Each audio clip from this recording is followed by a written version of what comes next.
आज है महाशिवरात्रि और उज्जैन है महाकाल की नगरी। तो यहाँ तो उत्सव का माहौल रहता है। पूरी नगरी दुल्हन की तरह सजी रहती है और इस महापर्व पर सभी व्रत रखते हैं।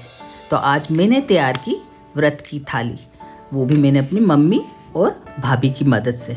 सबसे पहले मैंने बनाई अपनी फेवरेट डिश साबूदाने की खिचड़ी। इसके लिए मैंने साबूदाना रात में ही भिगो दिया था। खिचड़ी की रेसिपी मैं पहले ही बता चुकी हूँ। भाई आज बड़ा पर्व है तो मीठा तो बनना ही था।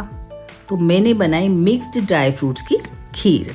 इसके लिए उबलते दूध में मैंने मिक्स्ड ड्राई फ्रूट्स को डालकर उनको ढककर पकने के लिए छोड़ दिया। और फिर व्रत का खाना बहुत ही हेवी होता है तो जनरली हम लौकी की सब्जी बनाते हैं, लेकिन मेरी भाभी को बिल्कुल पसंद नहीं है। तो मैंने कुछ बॉइल्ड आलू को सिंगदाने के साथ मसाला डालकर भून लिया। इसके बाद मैंने लौकी को कुक करने के लिए रख दिया।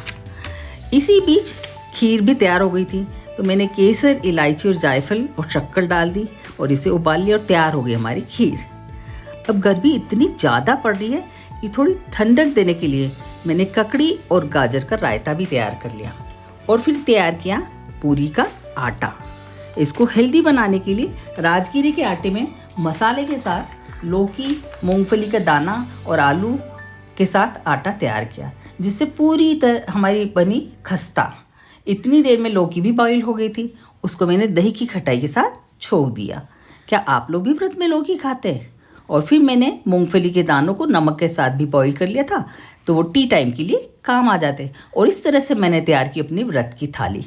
कैसी लग रही है आपको मेरी व्रत की थाली? लेकिन व्रत की थाली फलों के बिना अधूरी है, तो मैंने भगवान के भोग के लिए थोड़े से फल भी काट लिए और फिर पूरी थाली को सजाकर भगवान को भोग लगाया। और भोग लगाने के बाद हम सभी ने इस प्रसाद को ग्रहण किया और सभी ने बहुत एंजॉय किया। और ये जो प्रसाद हो जाता है ना भगवान का भोग का, तो ये कुछ ज़्यादा ही स्वाद लगता है। और व्रत की थाली जो हम कभी कभी ही खाते हैं तो इसे हम बहुत ही एंजॉय करते हैं।